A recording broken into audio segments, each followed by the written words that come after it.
Taufik Al-Buti adalah anak dari almarhum Syekh Muhammad Said Ramadan Al-Buti yang kena syahid di Suriah. Adapun karir beliau adalah sebagai dosen pasca sarjana Institut Ilmu Al-Quran Jakarta. Kemudian dosen ilmu kalam. Nah, ini biasanya kita kalau di grup sering berdiskusi ilmu kalam, ilmu tauhid. Nah, itu. Ini beliau ini adalah dosen ilmu kalam dan ilmu filsafat Islam di UIN Syarif Hidayatullah Jakarta tahun 2012 sampai 2019. Kemudian pengampu kitab akidah Ahlussunnah dan hadis Sunan An-Nasai serta Ibnu Majah di Darus Sunnah Jakarta. Dan pendiri dan pengasuh Ribat Nuriniyah Tangerang Selatan. Adapun karya-karyanya adalah kritik ulama terhadap teologi Ibnu Arabi, ini skripsi beliau. Kemudian teologi ulama tasawuf Nusantara, ini tesisnya beliau. Kemudian teologi Muslim Puritan, genealogi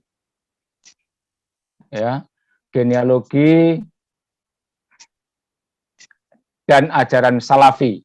Ini adalah disertasinya. Kemudian dibukukan juga tahun 2017. Jadi bukunya dari hasil disertasinya sudah dibukukan tahun 2017 oleh penerbit Maktabah Darussunnah. Nah, ini salah satu buku beliau yang diterbitkan hasil dari disertasi. Itu sekilas tentang biodata Ustadz Ar-Razi Hasyim ini. Mudah-mudahan dengan berbagai pengalaman ini Ustadz Ar-Razi kita harapkan ilmunya untuk berbagi di jamaah Zoomiyah ini. Saya sebut jamaah Zoomiyah ini pakai Zoom, jadi jamaah Zoomiyah keluarga alumni HMI Fakultas Geografi Gadjah Mada dan hadirin undangan yang ada di malam hari ini. Waktu yang kami berikan adalah sampai jam 9, tapi nanti sebelum jam 9 akan ada tanya jawab, jadi kita mungkin sampai jam 8.45 ya, sampai jam 8.45 kita berikan waktu kepada Ustadz Ar-Razi untuk menyampaikan paparannya. Kepada Ustadz dipersilakan. Tapi sebelumnya tadi saya lupa. Tadi baru pengantar, tapi kita belum buka secara resmi. Ya, kita buka aja sekalian. Kita awali dengan membaca Ummul Kitab. Al-Fatihah. Bismillahirrahmanirrahim. Iyyaka na'budu wa iyyaka nasta'in. Ihdinas siratal mustaqim. Shiratal ladzina an'amta 'alaihim ghairil maghdubi 'alaihim waladdallin. Amin. Tafadhol Ustaz. Baik, Assalamualaikum warahmatullahi wabarakatuh. Alhamdulillah alamin, wassalatu wassalamu ala sayyidil mursalin wa ala alihi wa ashabihi ajma'in ba'du.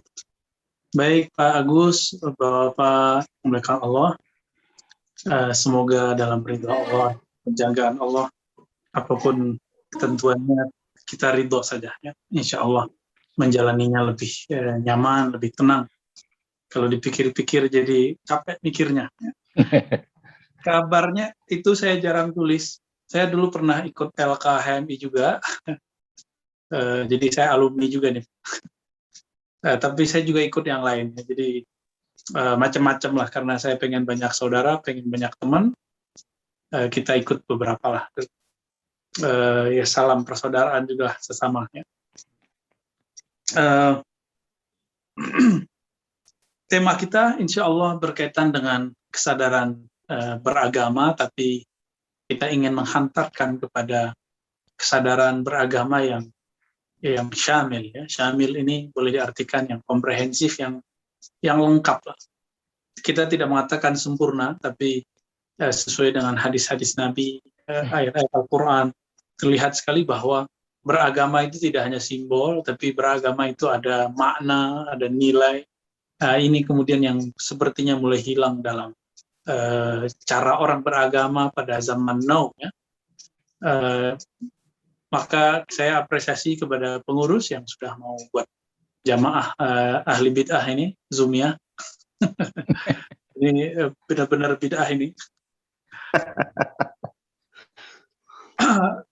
Kajian tentang ritual, intelektual, dan spiritual ini diinspirasi dari hadis pertama Sahih Muslim. Saya sudah banyak menyebut. Jadi kita ini secara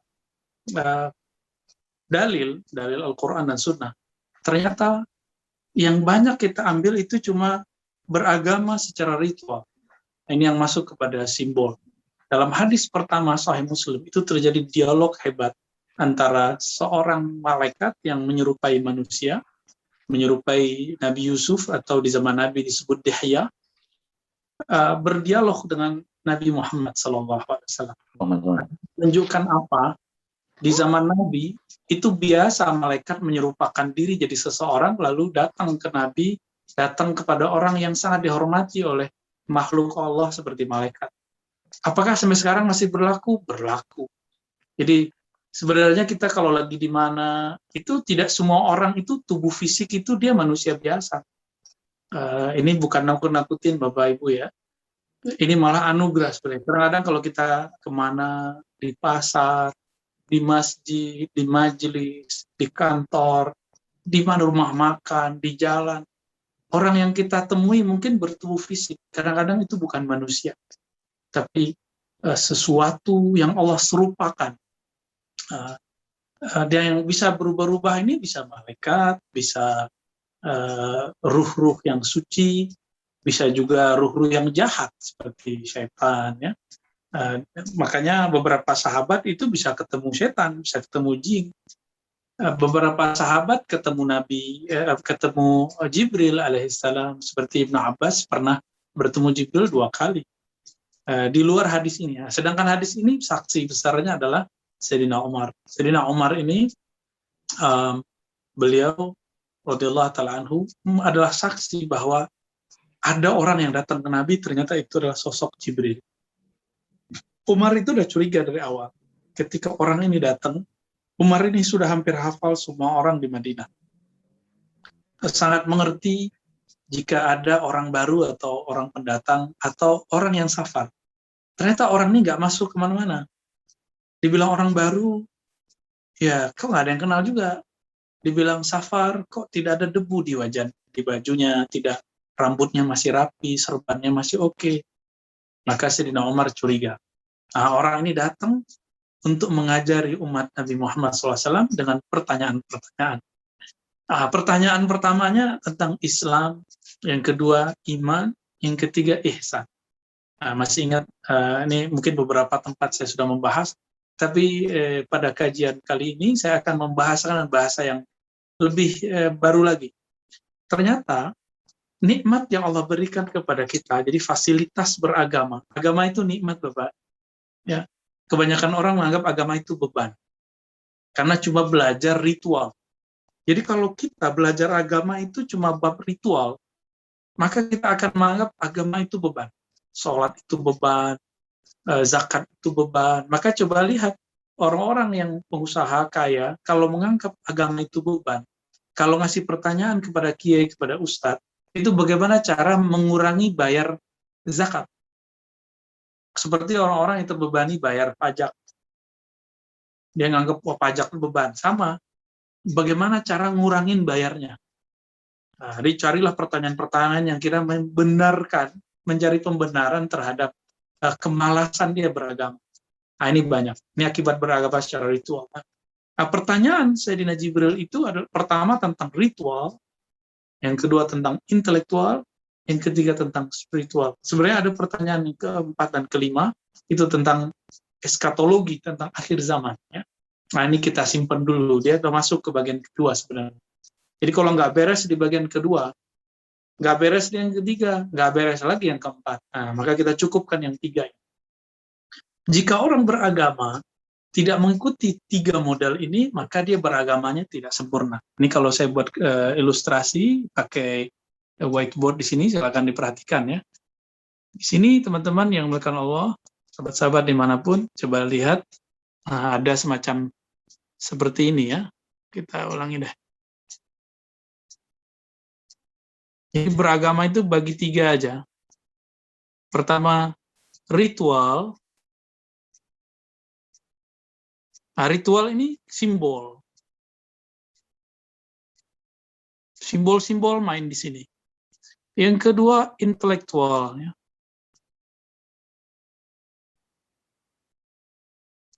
Yang ketiga, spiritual. Nah, ini penting sekali. Kenapa ada orang sholat masih korupsi? Itu karena spiritualnya masih kabur.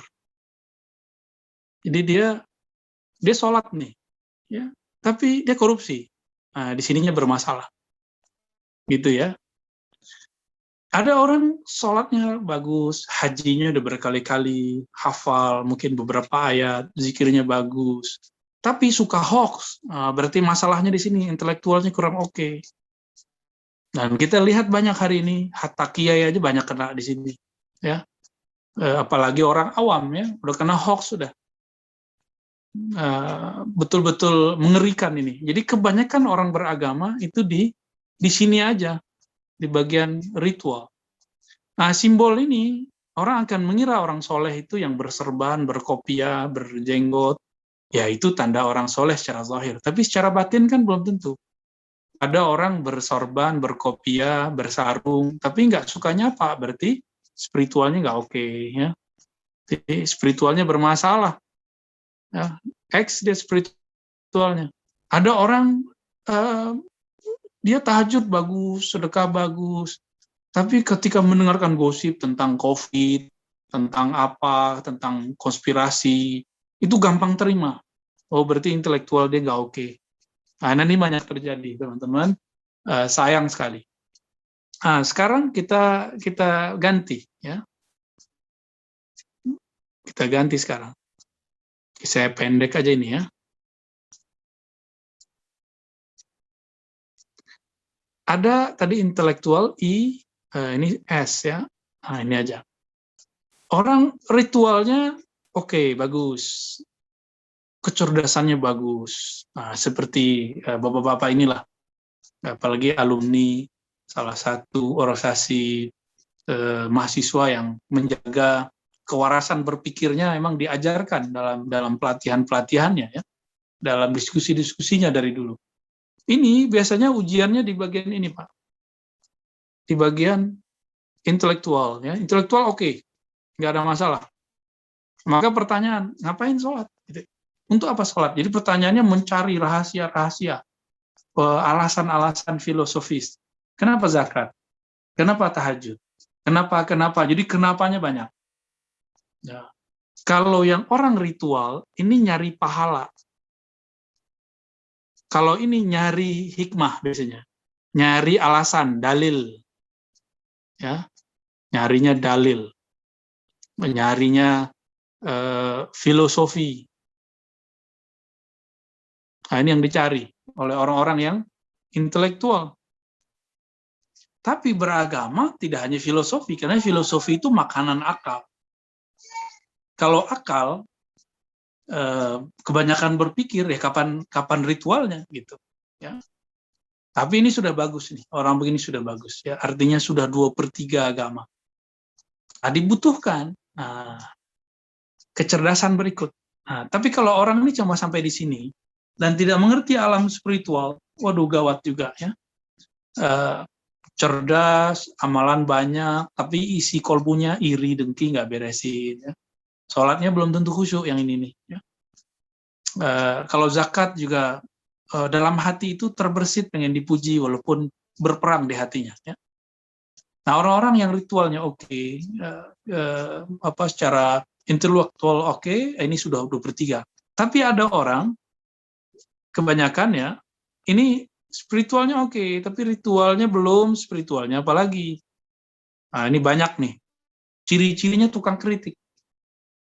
Ngeritik mulu. Ya. Tukang komentar. Suka aja komentar. Apa aja dikomentarin. Kita sama-sama tahulah banyak di dunia sosial media. Ada ustadz, ada public figure yang yang suka komentar. Ini orang emang kecerdasannya luar biasa secara intelektual, tapi belum tentu dia punya kecerdasan secara spiritual. Orang yang punya kecerdasan secara spiritual ini, dia tahu kapan berbicara, dia tahu kapan harus membalas, dia orangnya pemaaf, ya, legowo, gampang husnuzon. Ya. Nah, ini beda, ya. Kalau intelektual ini sukanya debat, ya.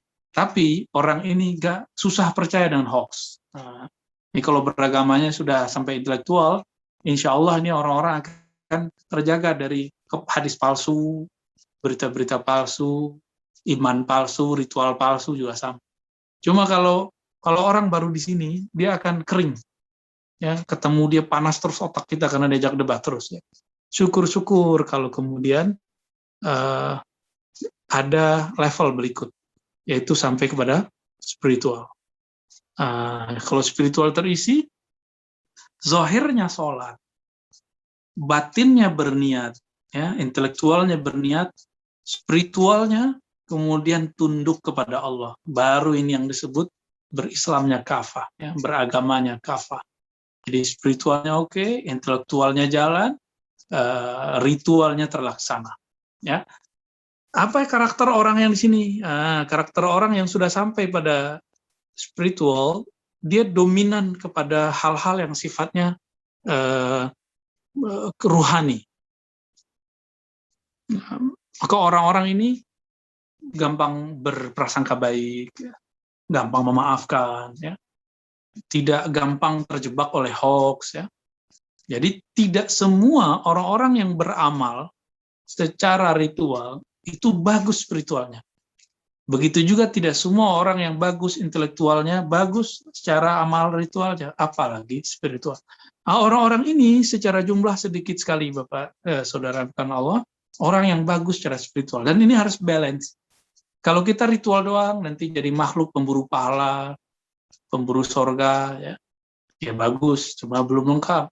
Kalau kita cuma makhluk intelektual, kita ini suka debat, ya, suka nyari dalil, orang udah menikmati zikir, dia masih mikirin dalil. Kalau kita cuma spiritual, nanti kita malas ritual, masih mikir, malas beribadah. Kita cuma cukup eling, ya, cukup dihayati, enggak. Semua beragama ini zahir, batin, ya, semuanya. Ritual itu zahir, yang spiritual itu batin, penengahnya adalah intelektual. Nah, Bapak Saudara makan Allah, jika beres di sini, maka orang baru disebut beragamanya sempurna. Dalam ungkapan lain di hadis, ya, ini disebut apa, ya? Nanti kita coba lihat. Kita sering mengatakan segala puji bagi Allah yang memberikan nikmat Islam dan iman, tapi orang jarang menyebut nikmat ihsan. Ya, jadi ini nikmat Islam namanya, yang ritual tadi namanya Islam. Ini iman, intelektual, ini ihsan. Lezatnya zikir di sini, Pak. Rendah hati itu di sini. Ihsan. Ya, kalau orang yang taat, pintar, jago baca kitab, atau aktivis organisasi keislaman, tapi sombong, nah berarti dia belum dapat nikmat ihsan. Sudah dapat nikmat Islam dan iman. Ada orang beragama bagus, penampilan sudah sangat religius, tapi benci sekali dengan orang yang beda faham, apalagi beda agama. Berarti orang ini belum dapat nikmat ihsan. Ihsan ini merasa memandang Allah atau dipandang Allah. Allah itu menyebut dirinya Rahman. Maka orang yang tidak ada kasih sayang dalam kalbunya tidak akan bisa menghadap Allah Subhanahu wa Ta'ala. Ini penting kita perhatikan, ya. Baik, kira-kira itu pengantar daripada ritual, intelektual, dan spiritual. Dengan melihat ini, Bapak Saudara yang bukan Allah, diharapkan kalau kita beragama, apalagi Bapak Ibu ini sudah menyebut diri alumni, tentunya harus lebih dewasa daripada anak-anak muda, ya. Dan seumuran Bapak ini rentan kena hoax. Mohon maaf, ya. Kenapa rentan kena hoax? Karena ada namanya demam gadget. Akhirnya nggak bisa memahami namanya fikih jurnalis. berita hoax dan tidak hoax, ini bahaya sekali. Saya juga kemudian melihat banyak orang-orang yang sudah senior, tapi setiap hari menyebar hoax di grup. Kalau orang belajar hadis aja nggak usah belajar ilmu jurnalis. Belajar hadis, kita dengar hadis, itu nggak boleh langsung disampaikan. Cek dulu ini benar atau tidak, sahih atau tidak, ya, valid atau hoax. Tapi kok hari ini orang-orang yang mungkin dia dulu masa lalunya aktivis, tapi karena mungkin ada kekecewaan di hati atau barisan sakit hati, kemudian membenarkan semua berita yang sampai kepadanya walaupun tidak benar. Nah, ini meracuni spiritual, Pak. Jangan pernah menyimpan sampah di otak kita, lalu itu menjadi noda di kolbu. Kalau udah begitu, maka muncul kebencian. Kalau sudah banyak titiknya, nggak bisa dibersihin. Ini susah. Sholatnya, merasa sholatnya benar, ya. Merasa pergerakannya paling benar. Ya, sukanya ngeritik orang terus, tiap hari nyari lawan terus. Ya. Nah, ini yang kemudian kita lihat orang semua sampai kepada kecerdasan intelektual. Baik, kira-kira itu Pak Agus, mungkin karena waktunya sampai jam 9, kali ada diskusi, mungkin lebih cair dan lebih mengalir. Begitu kira-kira Bapak Saudara yang mungkin Allah. Ya. Nah, baik, terima kasih luar biasa Ustadz Razi sudah memberikan uraian bagaimana ritual intelektual spiritual itu menjadi satu kesatuan dalam manusia Islami, ya. Kalau kita sebut manusia Islami, yaitu kesatuan ritual intelektual dan spiritual menjadi sebuah insan kamil, manusia yang paripurna, sempurna. Nah, ini yang dimaksudkan tadi. Oleh karena itu kita akan buka pertanyaan-pertanyaan berhubungan dengan ini, karena ini ketiga-tiganya ini menjadi habit kita. Nah, habit kita itu apakah sudah menjadi punya tiga ini, atau masih dua, atau hanya satu? Nah, ini yang kenapa kita sering seperti itu? Tadi sudah di contoh-contohnya tadi sudah diberikan. Nah, marilah kita buka pertanyaan ini. Siapa saja, monggo akan mengajukan pertanyaan, mungkin 3 dulu, nanti kita sambil bisa berjalan. Silakan yang akan bertanya, mungkin mas-mas, mbak-mbak, bapak-bapak, ibu-ibu yang hadir di sini semuanya. Oke, Pak Agus, boleh saya? Mas Saifuddin ya? Iya. Oh, silakan. Assalamualaikum warahmatullahi wabarakatuh. Waalaikumsalam. Waalaikumsalam warahmatullahi wabarakatuh. Terima kasih, materinya sangat menarik dan kita semuanya pasti ingin menuju pada pelaksanaan Mabadi'us Salasah. Ada Islam, ada iman, ada ihsan. Ada akidah, ada ibadah, ada akhlak. Jadi pada konsepsi Mabadi'us Salasah, 3 hal yang mendasar yang mestinya ada dalam satu kesatuan pada tiap diri manusia. Sehingga kita menuju kepada sesuatu yang memang dirahmati dan diberkahi oleh Allah Subhanahu wa Ta'ala. Ada satu pertanyaan saya terkait dengan ketiganya itu pada porsi di mana kalau kita baca dalam surat Al-Isra ayat 36 bahwa kita tidak boleh mengikuti segala sesuatu tanpa ilmu pengetahuan, karena sesungguhnya pendengaran, penglihatan, dan fuada akan dimintai pertanggungjawaban. Kemudian pada terminologi Quran itu, akal ditempatkan hampir semuanya pada fungsi akal, bukan pada kata benda akal itu. Hampir ayat-ayat Quran menyatakan demikian, sehingga lebih dari 24 penyebutan fungsi akal itu.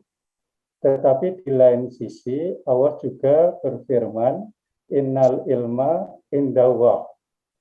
Nah, bagaimana menempatkan pola pikir kita, akal kita, agar akal kita, pikiran kita, intelektual kita itu mengikuti rel yang telah digariskan oleh Allah, sebagaimana tadi bahwa innal ilma indallah, sesungguhnya ilmu itu ada di sisi Allah itu.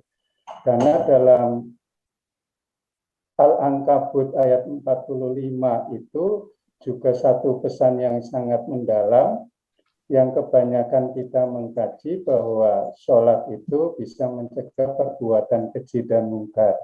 Tetapi pada awal ayat itu yang tidak didalami, padahal awal ayatnya adalah utlu ma uhiya ilaika minal kitab. Baru ada perintah aqimis sholat. Inna sholata tanha anil fahsya'i wal munkar wala dzikrullahi akbar. Nah, saya menangkap 3 komposisi di surat Al-Ankabut ayat 45 itu ada di dalamnya.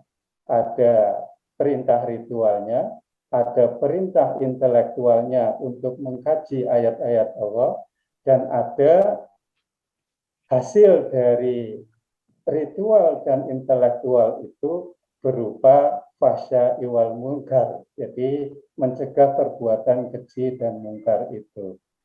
Pertanyaan kedua tadi terkait dengan apa sesungguhnya perbedaan antara intelektual dengan konsepsi fu'ada yang disebutkan dalam surat Al-Isra ayat 36.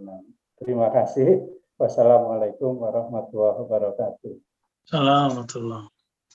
Iya, ini ada 2 pertanyaan dari Pak Saifuddin, yaitu kalau boleh disingkat tadi adalah kalau kita mengikuti sesuatu itu harus dengan ilmu, ya. Itu tadi ada dalil-dalilnya tadi sudah sampaikan. Kemudian yang kedua ada intelektual, perbedaan antara intelektual dan konsepsi hati, fuadi, bakal fuad itu.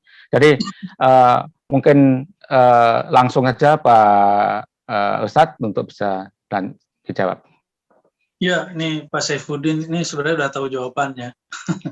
Konfirmasi kali ya. Kalau dibaca terus Pak, surat Al-Mujadalah itu ada pertengahan ayat yang ke-11. Yarfa'illahu alladhina amanu, ya, Allah angkat orang-orang yang beriman, walladhina utul ilma. Kalau kita belajar bahasa Arab kan itu utul ilma, itu kata pasif ya. Orang-orang yang merasa diberi ilmu. Jadi ilmu itu bukan punya kita.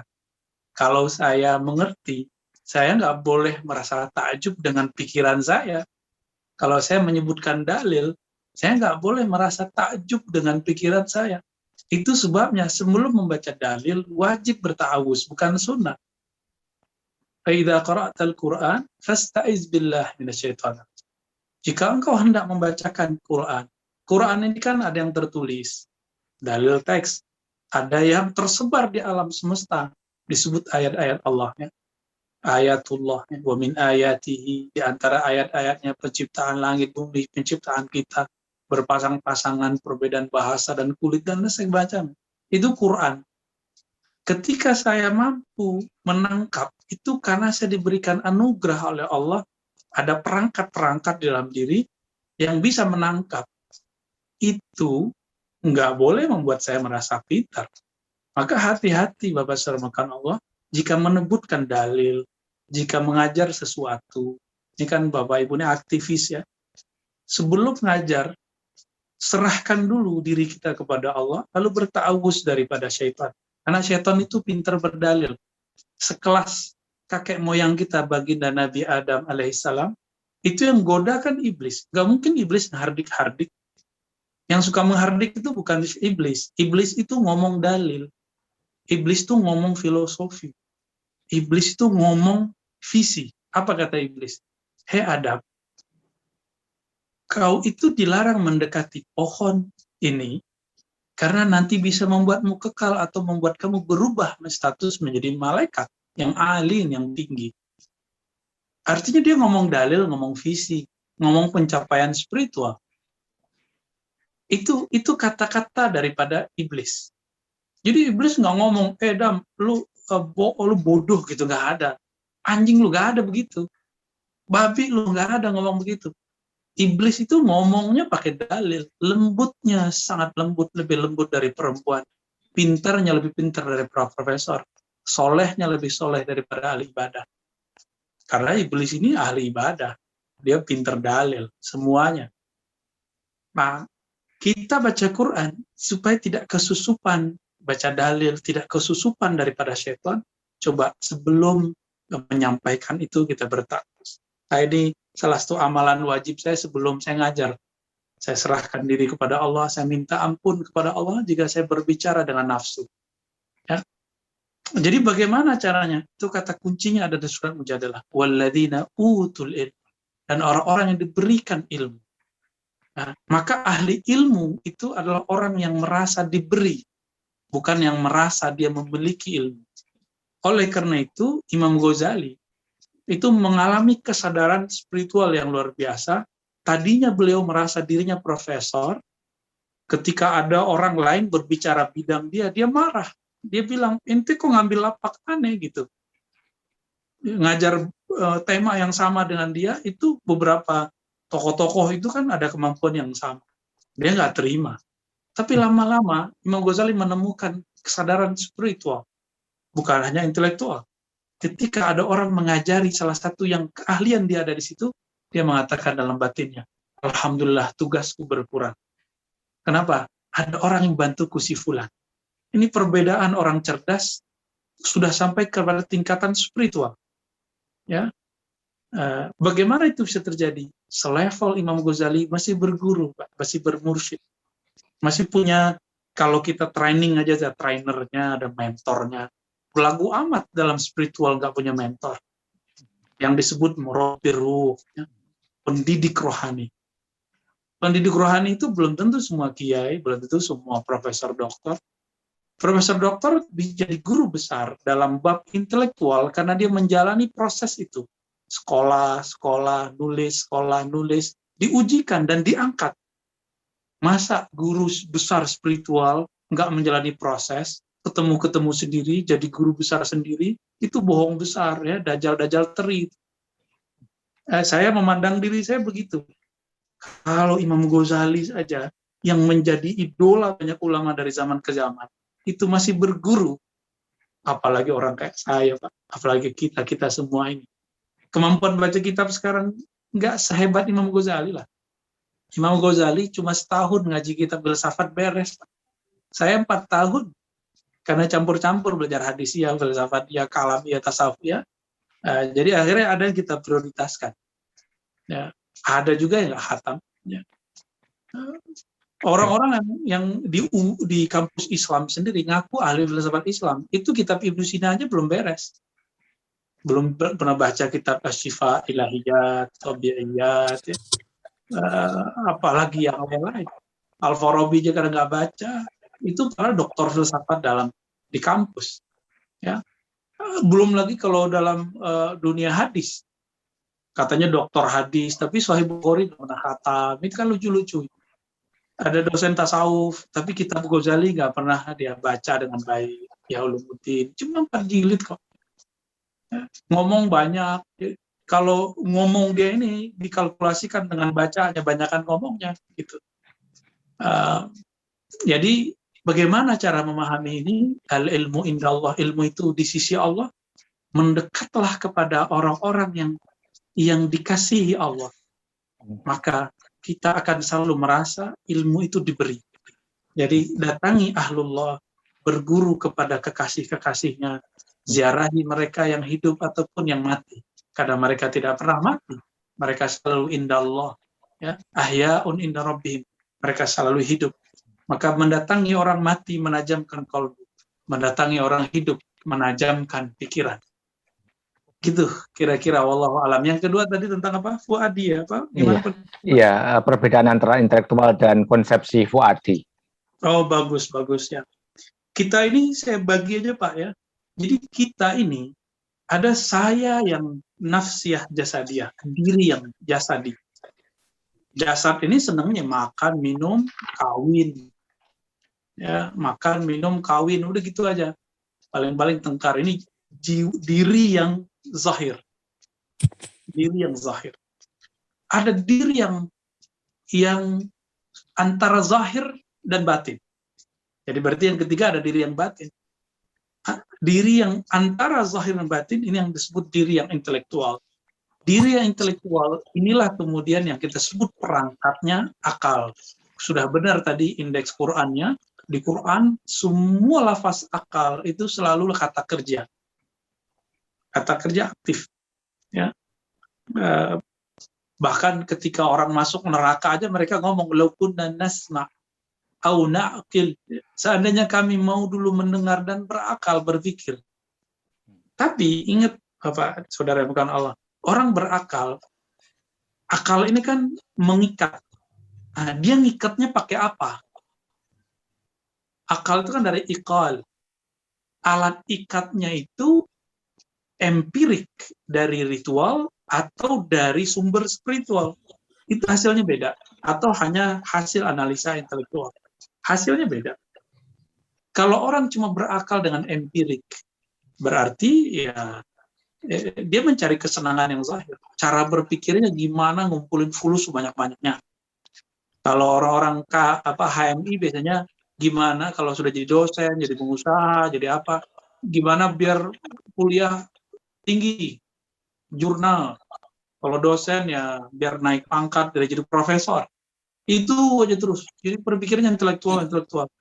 Tapi kalau sudah gabungan tiga tadi, servernya ini kiblatnya bukan lagi hanya ke kecerdasan, tapi sudah masuk kepada kecerdasan spiritual. Apa yang terjadi nanti? Dia berpikir itu bukan hanya dengan akal zahir, tapi dia sudah berpikir dengan akal yang batin. Jadi kiblatnya sudah kepada Allah. Ini yang disebutkan dalam Al-Quran, lahum qulubu ya'qiluna biha. Ya, soal hati. Apakah mereka berjalan di muka bumi lalu mereka berpikir dengan kalbu mereka? Ya. Jadi ada orang berpikir dengan kalbunya. Nah, berpikir dengan kalbu itulah kemudian melahirkan suatu faedah. Bahasa Arabnya kalbu fuad. Kalbu yang kemudian lebih dalam lagi disebut fuad. Jadi dia sudah menghasilkan faedah. Faedah itu bahasa Arab. Sesuatu kelebihan tambahan. Nah, orang ini sudah berbicara manfaat, sudah berbicara kesempurnaan, ya. Tidak asal jadi, tidak asal membayar utang gitu atau menjalankan kewajiban. Jadi si akal kalau dia bagus nih, maka dia akan masuk ke alam kolbu. Kolbu ini jika dia berkiblat ke alam rohani, maka dia disebut fuad. Fuad ini jika dia berkiblat lagi ke alam rohani, dia nanti disebut dengan lub. Ya. Lub ini di situ tersimpan rahasia-rahasia mengenai ilmu, al-ilmu indallah itu. Wallahu a'lam bishawab. Lanjut ya. Baik, luar biasa penjelasannya. Mudah-mudahan ini Mas Zawudin lebih bisa menambah khasanahnya. Ada di chat ini ada di chat ini ada beberapa pertanyaan. Saya bacakan saja supaya kita ada. Jadi ada pertanyaan dari Saudara Adriansah di Palu ini, Pak Ustadz. Jadi Mas Adriansah ini menanyakan, adakah nilai akhlak yang terkandung dalam hadis Jibril yang disebutkan oleh Abuya tadi saat ini? Dan terakhir adalah bagaimanakah hukum mengemis di jalanan dengan media bacaan atau hafalan Al-Quran? Nah ini pertanyaannya itu. Jadi tadi saya ulangi, adakah nilai-nilai akhlak yang terkandung dalam hadis Jibril tadi? Kemudian bagaimana hukum mengemis di jalanan dengan memanfaatkan media bacaan hafalan Al-Quran? Itu yang pertanyaan yang dari Mas Ardiansyah. Kemudian ada pertanyaan yang kedua dari Mas Fauzi Rahman ini.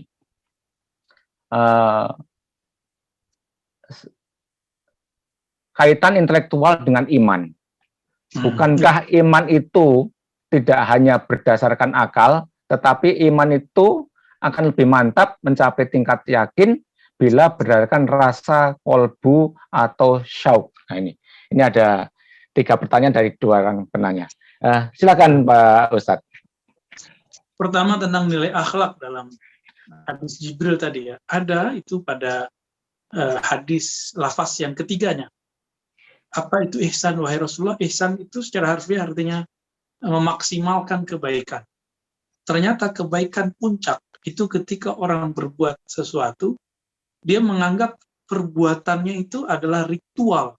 Apapun yang dilakukan, sholatkah, kerjakah, berdiskusikah, silaturahmikah, apapun itu ya.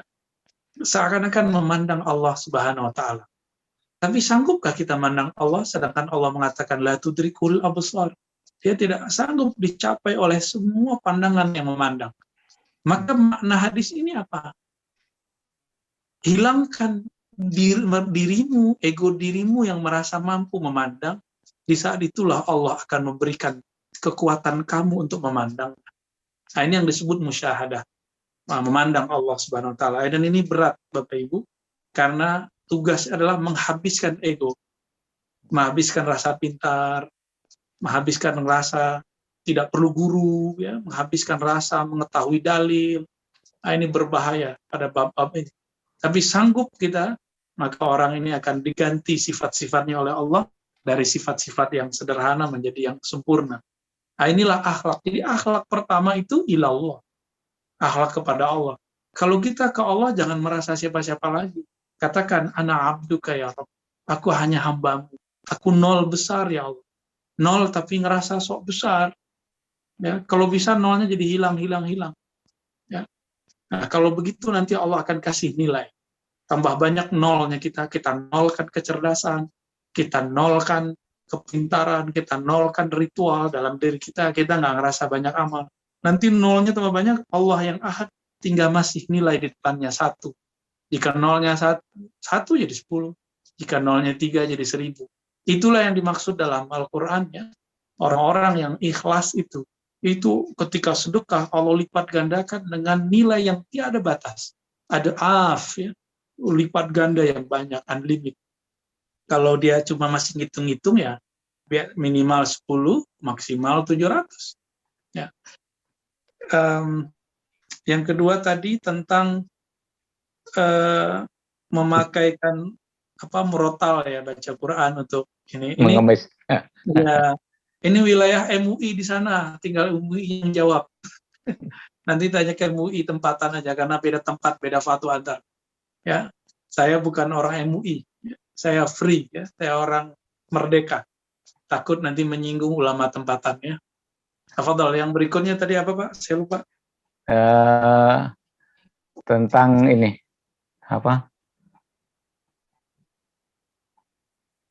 agak panjang juga nih. Kaitan Jadi, intelektual dengan iman. Intelektual dengan iman ya. Intelektual dengan iman. Intelek itu kan bahasa Arabnya akal. Akal ini dia butuh data. Datanya dari mana? Apa yang mengikat dia? Ada orang yang menjadikan ikatan akalnya adalah data-data empirik, data-data yang bisa dilihat, teks yang tertulis. Maka hasilnya nanti pertanyaannya mana dalilnya gitu. Jadi intelektual dia baru sebatas iman kepada yang tertulis. Yang nggak tertulis gimana? Repot ini. Ini pertanyaannya tadi kan udah masuk ke bab zauq, rasa.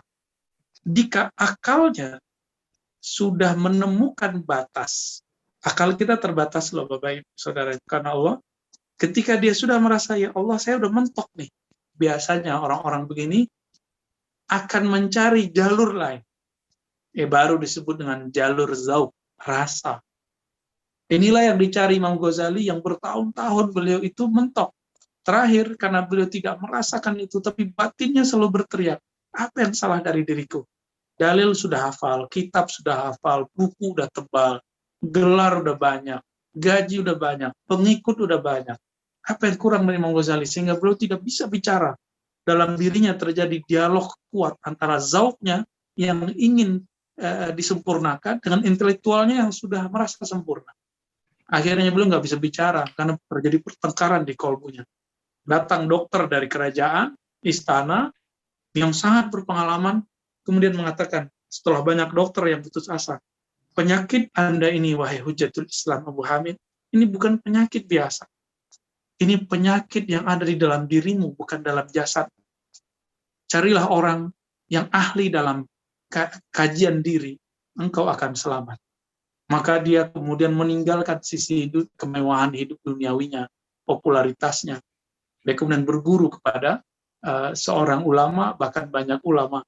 Ya, salah satunya Abu Ali Al-Farmadi dan beberapa ulama-ulama lain, sebagaimana disebutkan dalam kitab Imam As-Subki. Ya. Jadi, apa kaitannya? Kaitannya adalah masalah datanya dari mana. Jika datanya dari kolbu, imannya nanti akan berujung kepada rasa bertuhan.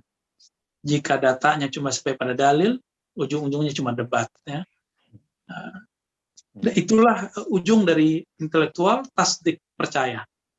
Maka orang yang cerdas itu bukan ketika dia mengkritisi sesuatu, tapi ketika dia bisa mempercayai sesuatu dengan rasionalisasinya.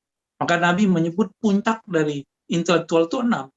Percaya kepada Allah, malaikat Allah, kitab-kitab Allah, rasul-rasul Allah, hari kiamat, takdirnya. Itu puncak kecerdasan kalau boleh saya jelaskan ya, secara intelektual. Ya, lanjut. Baik, baik Ustadz, tadi ada pertanyaan tadi, saya lempar lagi kepada jamaah yang ada di layar. Silakan yang mau bertanya. Ada satu ini, Mas Joko ya, Mas Joko. Ya silakan.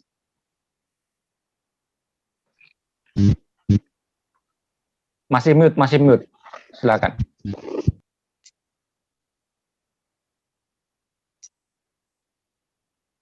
Masih mute, Mas.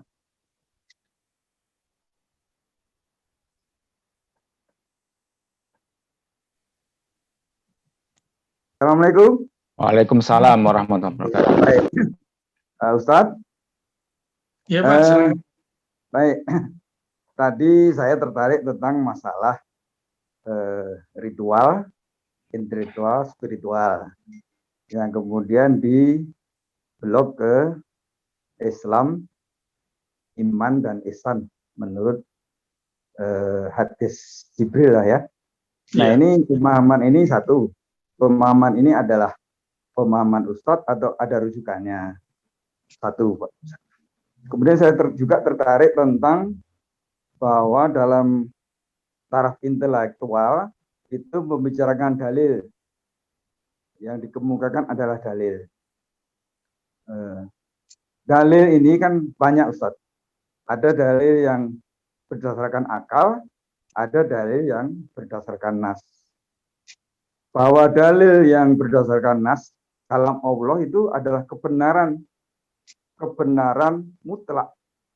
Oleh karena itu, jika seorang muslim mendasarkan pada dalil, tetapi dalil yang berdasarkan kebenaran mutlak, itu bisa sampai ke tingkat spiritual, bukan hanya intelektual saja. Bahkan menurut saya, kalau kita mau lebih tinggi dari dalil, artinya menggunakan ayat-ayat yang rasa, begitu, ayat yang di luar dalil, itu ukurannya tidak ada, Ustaz. Ya kan? Itu ukurannya tidak ada. Tapi kalau dalil berdasarkan kalam Allah itu jelas terang, menjelaskan dan menerangkan, membedakan al-furqan. Namun kalau kita menggunakan yang di luar, ayat-ayat yang di luar yang dalil itu, justru menurut saya tentu saja kan, itu kita bisa bias karena ukuran rasa itu tidak ada, indikatornya itu tidak ada, masing-masing jadinya. Sementara kalau dalil menurut kalam Allah, kebenaran yang mutlak itu untuk seluruh manusia bisa dipelajari bersama, Begitulah kira-kira Ustaz. Baik, baik. Pandangan Islam bagaimana mengenai hal ini? Bagus, Silakan. bagus. Assalamualaikum warahmatullahi wabarakatuh. Pertanyaannya. Ini bisa jebakan Batman, Pak, hati-hati. Ini contoh nih, maaf Pak, siapa tadi Pak? Mas Joko. Pak Joko ya. Pak Joko baca Quran. Saya baca Quran. Dalilnya sama, bisa beda nggak maknanya? Gimana Pak Joko? Ya bisa, tapi kan Loh, ada kenapa? hal yang bisa sama. Karena begini, kalau kita beda, itu kita bisa menelusuri lagi. Sudah ngomong, saya coba ngomong dulu. Saya belajar bahasa Arab lebih dari 20 tahun. Pak Joko misalnya belajar bahasa Arab 40 tahun. Hasil bacanya beda nggak ntar? Kan mungkin ada juga yang bisa sudah belajar bahasa Arab 30 tahun, Ustaz. Ya, misalnya begitu. Kan Contoh aja. Artinya, jika di dalam intelektual juga ada subjektivitas. Tadi kan Pak Joko sering ngomong menurut saya. Itu kan juga subjektif. Apalagi dalam hal spiritual. Dalam spiritual itu kan rasa. Kalau nggak kerasa ya nggak ketahuan. Di dalam intelektual itu masih bisa diuji. Ujiannya konfirmasi dengan pertanyaan. Ya. Nah, maka kayak tadi saya nanya, dalil yang sama. Bapak baca nih dalil. Contohnya dalil surah Al-Ankabut tadi yang dibaca Pak Saifuddin. Ya. Inna salata tanha anil fahsyai wal munkar. Coba Bapak terjemahin. Nanti bisa jadi beda dengan terjemahan saya. Lo ayatnya sama kok bisa terjemahannya beda. Kita kan bisa mencari terjemahan dari orang-orang yang terdahulu, Ustaz.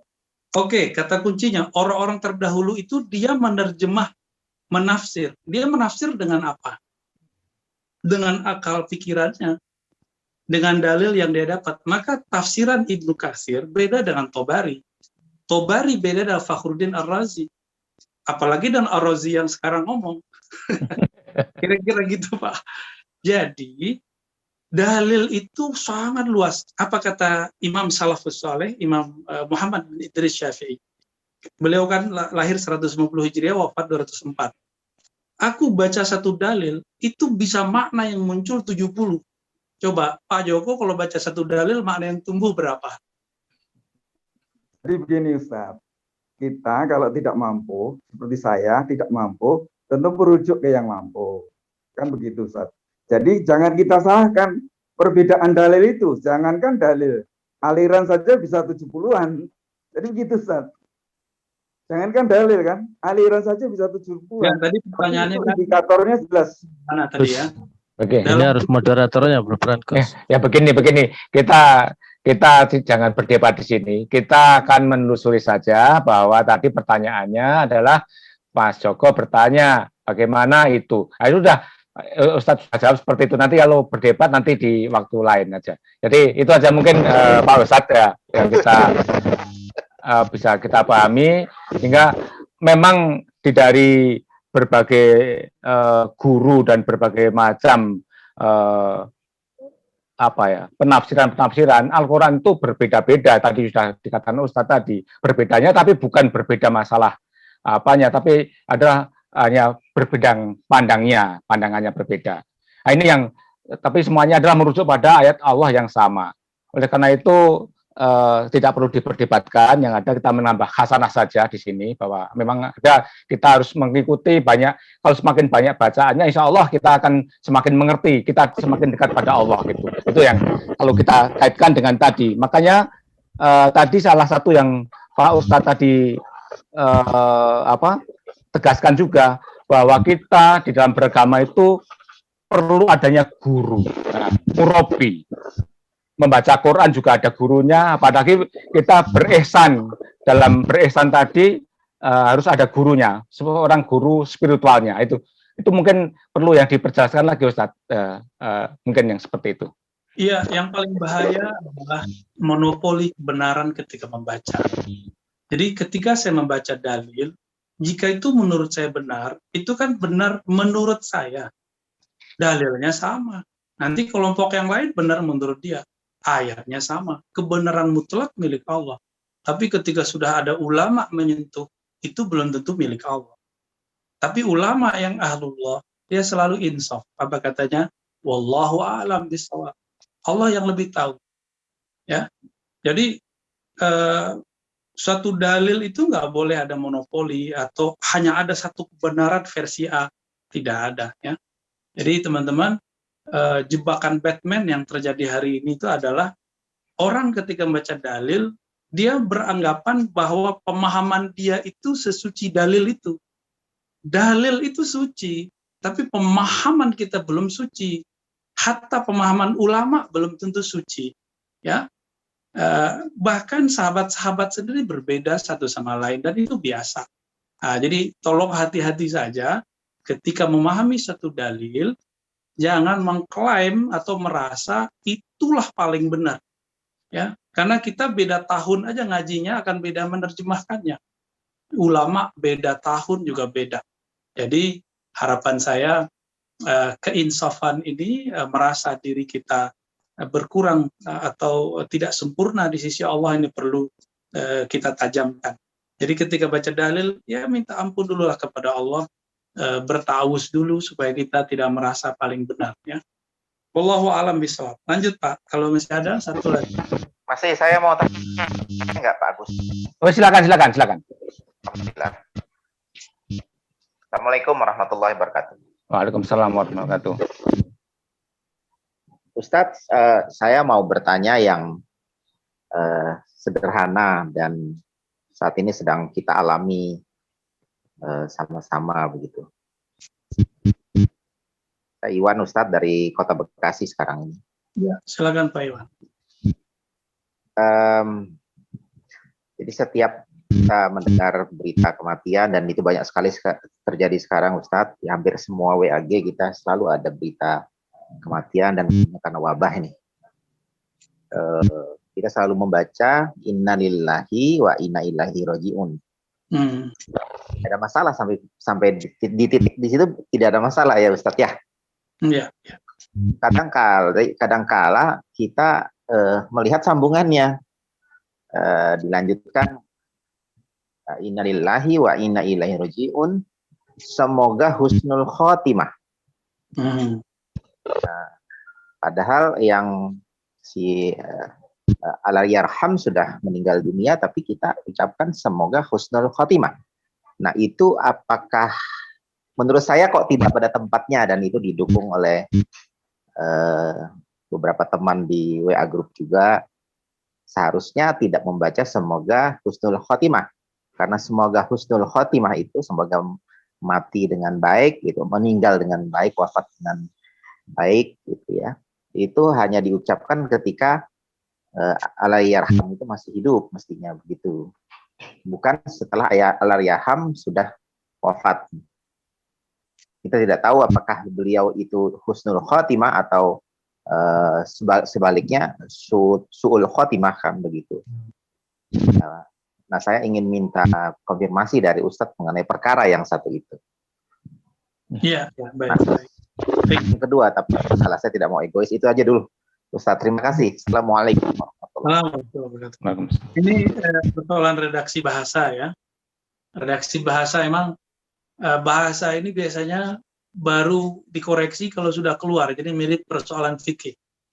Persoalan fikih itu terjadi dulu, nanti baru dicarikan hukumnya oleh para ulama. Kalau dalil kan dalil dulu baru pemaknaan. Nah, ini beda. Ini perbedaan kasus dalam menangani, dalam mengembangkan agama. Jadi bukan main cabut-cabut aja ya. Bagaimanakah orang udah meninggal lalu kita doakan semoga husnul khotimah? Secara bahasa ini agak lucu memang. Orang udah meninggal kok baru doain. Nah, kalau mau lebih aman, ditambahkan semoga dinilai di sisi Allah wafat dalam husnul khotimah. Redaksinya aja yang ditambahi Pak. Ya, orang yang ngurus masyarakat ini kan kadang-kadang bahasa Indonesia juga belum tentu nilainya 8. ya itu perlu diperbaiki aja, nggak usah. Mau ngakak tapi nggak boleh. Terus yang kedua, hemat saya sebenarnya ketika baca innalillahi wa inna ilaihi raji'un itu nggak usah terlalu horor ya. Maaf pada pengurus masjid, karena bikin jantungan kita terus. Innalillahi, jangan lebay, biasa aja. Ya. An-na'yu dalam hadis Imam Tirmizi itu memang ada. Masa Rasulullah itu para sahabat ketika ada yang wafat itu ada yang mengumumkan. Cuma dulu karena tidak ada mikrofon, jadi mereka jalan kemana dibagi orangnya. Disebut bahasa Arabnya an-na'yu. Ya.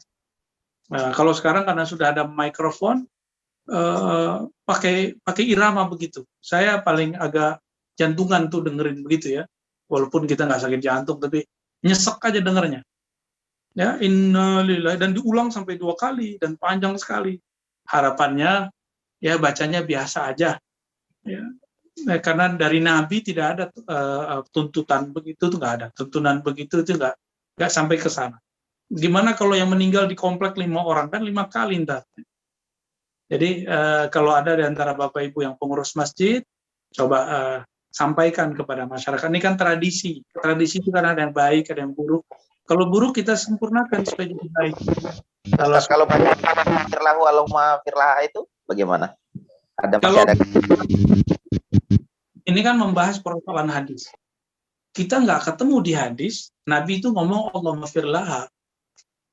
Ya, makanya para ulama al-fiqih ketika memahami hadis, jadi kalau pemahaman hadis kita nggak nanya ke ahli fikih, kita nggak nanya ke ahli hadis, sorry ya.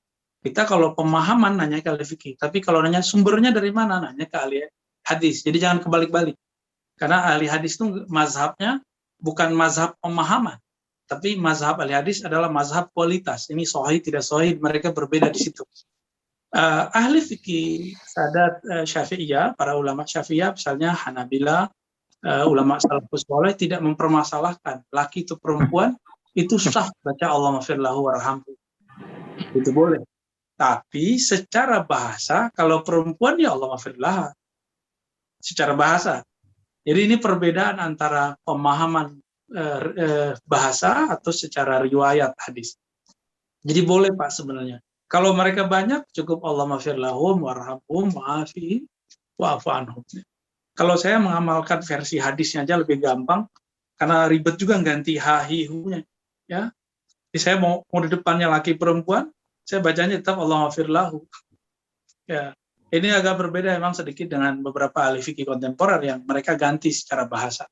Sebenarnya no problem, Pak. Gitu Pak Iwan ya. Ya, luar biasa.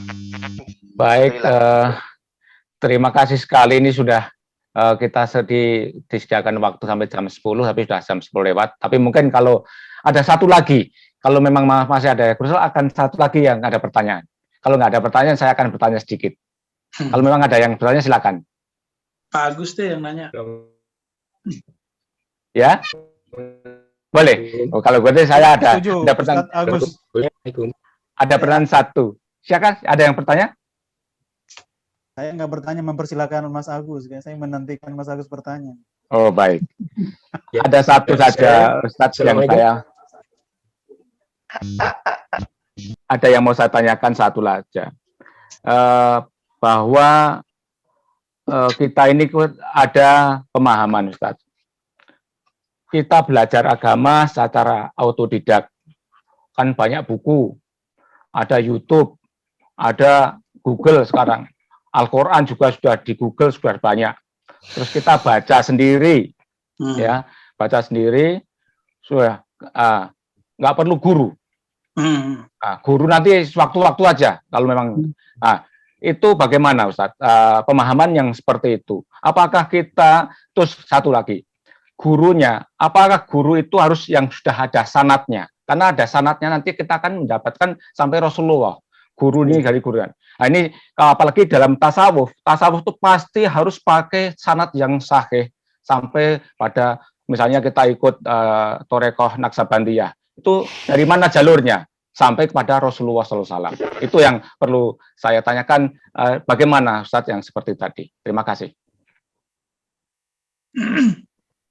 Pertanyaannya kepanjangan, gimana? Kurang jelas tadi Pak. Pertanyaannya perlunya guru tadi, guru yang punya sanad.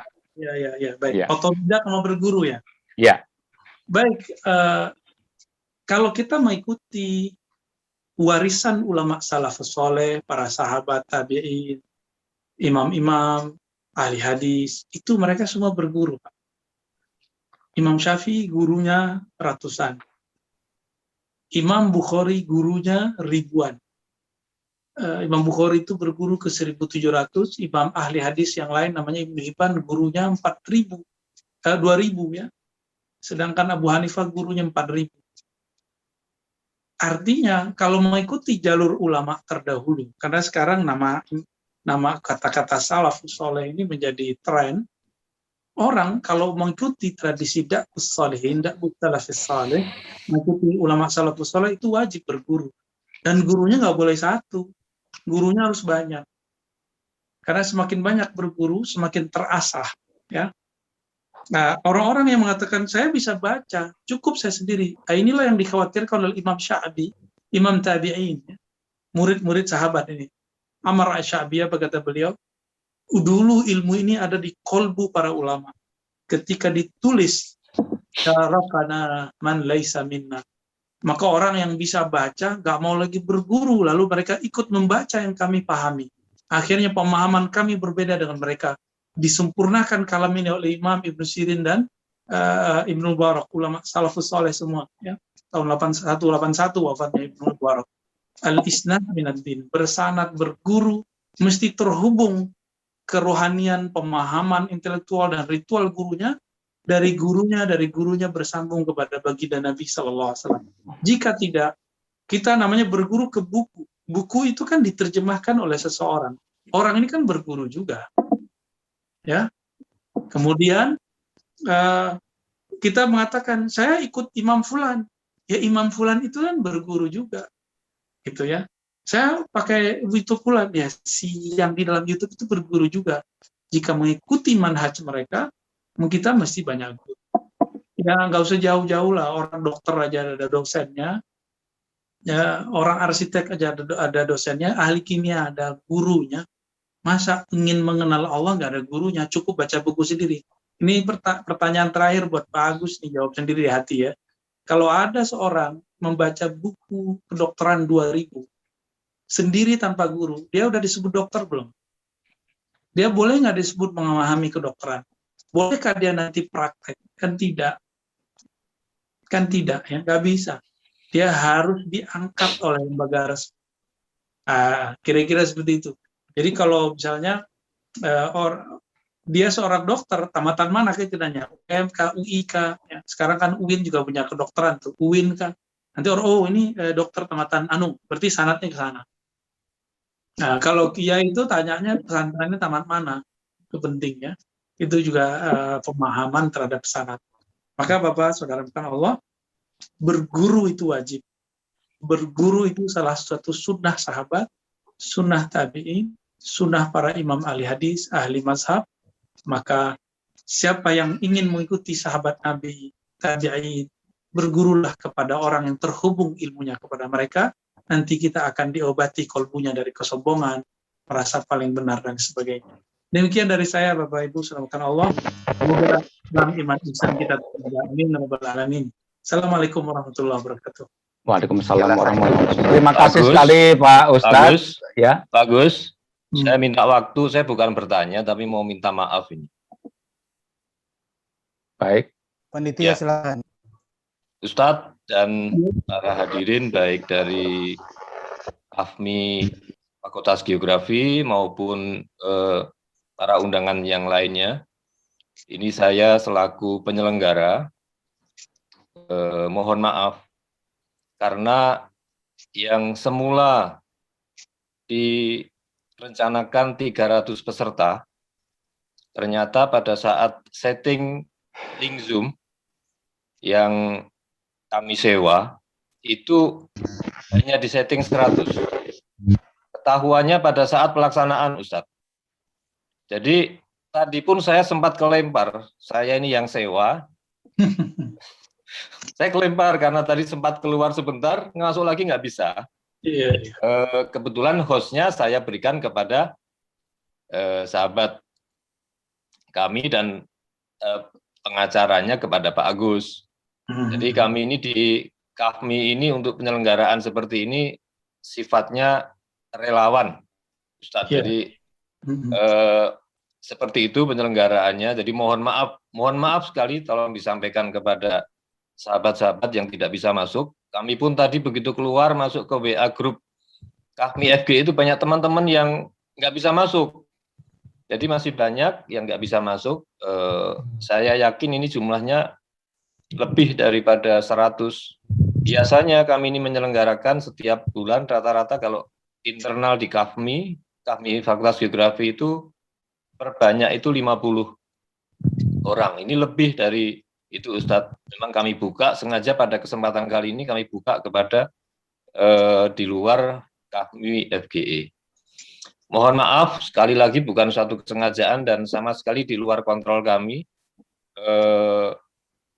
Kami akan introspeksi terhadap kejadian ini. Demikian Pak Agus dan Ustadz, terima kasih dan semuanya. Ya, terima kasih Pak Andri. Sekali lagi sebelum kita tutup, kami mohon maaf juga tadi terima kasih sekali kepada Ustadz yang sudah memberikan pencerahan atas tema yang intelektual, kemudian ritual dan spiritual tadi yang menyatu pada diri kita untuk kita bawa bersama dalam beragama ini sehingga kita menjadi insan yang lurus, insan yang kamil, yang diridhoi oleh Allah Subhanahu wa Ta'ala. Mudah-mudahan Ustadz Ar-Razi Hasyim juga dalam keadaan sehat terus, dan insya Allah suatu saat kita bisa ketemu lagi. Untuk mengakhirinya, saya mohon juga doanya dari Ustadz Ar-Razi untuk sebagai doa penutup. Silakan Ustadz. Baik teman-teman, doa yang paling afdol adalah memuji Allah. Pujian itu ada pada surah Al-Fatihah, sebagaimana Nabi katakan afdhalut doa alhamdulillah. Doa yang paling tinggi, paling dahsyat adalah ungkapan memuji Allah, dan pujian tertinggi dalam surah Al-Fatihah. Mari kita berdoa dengan keberkahan surah Al-Fatihah. Semoga kita dimanapun berada, terutama teman-teman Kahmi, para penyelenggara, diberkahi, diridhai Allah, diberkahi rezekinya, diberikan kesehatan, diberikan kebaikan di dunia dan akhirat. Amin ya rabbal alamin. Al-Fatihah. Bismillah. Ya kenapa? Amin amin rabbal alamin. Mohon maaf kalau ada salah dari saya ya. Semoga hati kita tambah adem setiap hari. Assalamualaikum warahmatullahi wabarakatuh. Waalaikumsalam warahmatullahi wabarakatuh. Saya serahkan kepada Pak Andri, Pak. Sekarang, insya Allah, saya pribadi pada malam hari ini mohon maaf, sebenarnya saya tidak begitu sehat, jadi demi teman-teman semuanya saya diminta untuk itu, saya bersedia. Saya serahkan kepada Pak Andri untuk selanjutnya. Ya, terima kasih Pak Agus. Selamat istirahat. Selamat istirahat, Mas. Ya. Kemudian untuk kepada peserta yang di luar Kahmi Fakultas Geografi, kami mohon izin untuk bisa meninggalkan acara ini. Terima kasih atas kehadirannya. Kami tadi mendapatkan pesan bahwasanya kajian yang disampaikan oleh Ustadz pada malam hari ini masih belum cukup. Ada pesan tadi beberapa saya baca, minta untuk dilanjutkan. Ya, insya Allah pada kesempatan mendatang kami akan usahakan untuk memenuhi permintaan peserta. Nah, mohon izin kepada peserta untuk yang di luar Kahmi Fakultas Geografi meninggalkan acara. Terima kasih atas kehadirannya, dan untuk teman-teman dari Fakultas Kahmi yang masih sanggup untuk hadir bersilaturahim, kami minta untuk tetap ada di sini.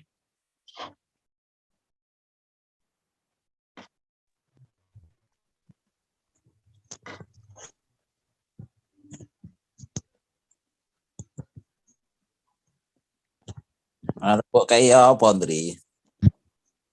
Rapat. Rapat ini. Rapat iki lho, iki kok iso Zoom-e kok iso keliru iki lho. Aduh. Tapi tadi mendekati komplain tuh, Andri. Oke sing arep mlebu. Komplain.